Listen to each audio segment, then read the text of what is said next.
আমি কোরআনে ওয়াদা করলাম, লাফাতাহনা আলাইহিম বারাকাতিম মিনাস সামাই ওয়াল আরদ, আসমান জমিনে রহমতের যত খাজানা আছে সব খুলে দিয়ে দিব।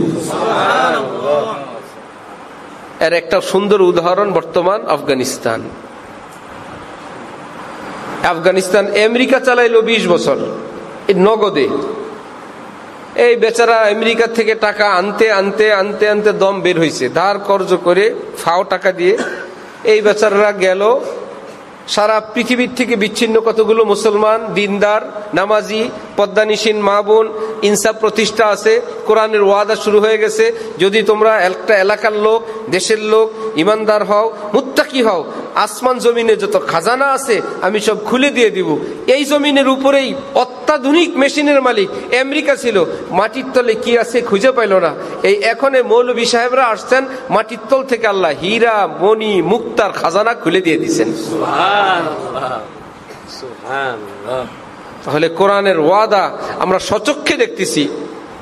বড় বড় দেশ আইসা চুপচাপ ভিক্ষা করতেছে, দিবেন একটু আনারের জুস, দিবেন একটু পান্না, দিবেন একটু হীরা, একটু মণিমুক্তা বেচবেন আমার কাছে, আপনার আমাগুলোকে ব্যবসা করেন।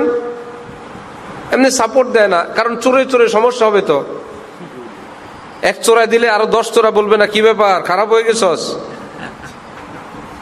এই জন্য ভালো থাকতে চায়, আবার আফগানিস্তানের কাছে ভিক্ষাও করতে চায়। ওয়াল্লাহ, আল্লাহর কসম, কিছুই না। শক্তি হইল নামাজ, শক্তি হইল সততা, শক্তি হইল আল্লাহর বন্দেগী, শক্তি হইল চোখের পানি।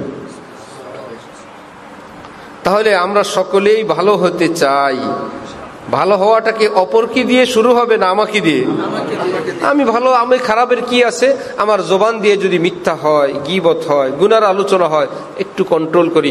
আমলিকা আলাইকা লিসানাক, নবীজি বললেন শোনো, এই গুনাই কিন্তু আমি মেরাজে গিয়ে দেখে আসলাম অধিকাংশ লোক জাহান্নামে নিচে এই জিহ্বা, হাসাইদু আলসিনাতিহিম। আমরা তো এটাকে ফ্রি মনে করি, আবার বলি ভাই এটা তো একটা মুখের কথা। ময়মনসিংহে এক বুজুর্গ ছিলেন,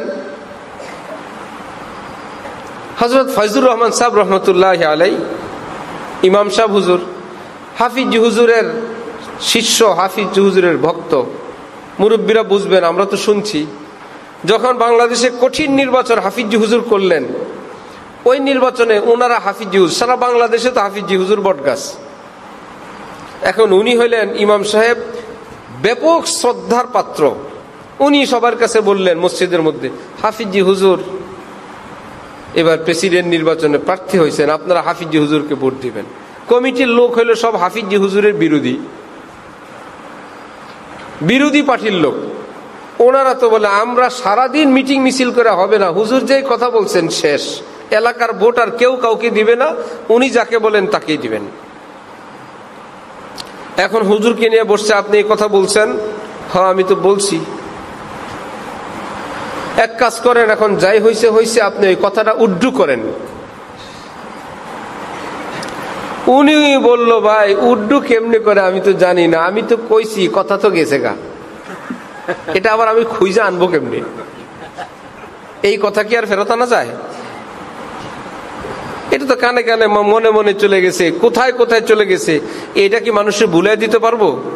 কানের থেকে মুছে দিতে পারবো? মনের থেকে আমি এটা ভুলাই দিতে পারবো? এইটা তো আমি পারবো না ভাই, গেছে গা, কথা যেটা বলছি এটা তো শেষ।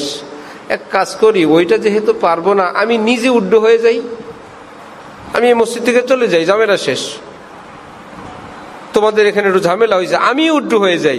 এখন এটা বললে এসে পায়ে পড়ছেন, না হুজুর আপনি গেলে আমাকে পিঠের চামড়া মোটেও থাকবে না, আপনার উড্ডু হওয়া লাগবে না, আপনি থাকেন। ওই কথাও ফেরত আনা লাগবে না, আপনিও যাওয়া লাগবে না। আমি বলতে চাই যে এই কথাটা যেটা আমরা বলি আর কি ফেরত আনা যায়? আর বলা যায় না। এই জবান থেকে আমরা বলি, আমরা মনে করি এটা মুখের কথা। হাসি তামাশা মজাক ফুর্তি মিথ্যা গীবত যার যাকে মন চায়, মনে হয় যেন বদনাম করা সমালোচনা করা আমাদের দৈনন্দিন একটা রুটিনের অংশ। মা বোনরা মনে করে এটা জায়েজ একটা বিষয়। দিনদার পরহেজগার নামাজি, দোয়া তসবিহ ওজিফা সবই পাঠ করে, শ্বশুর বাড়ির একটু বদনাম করা মনে করে সুন্নত।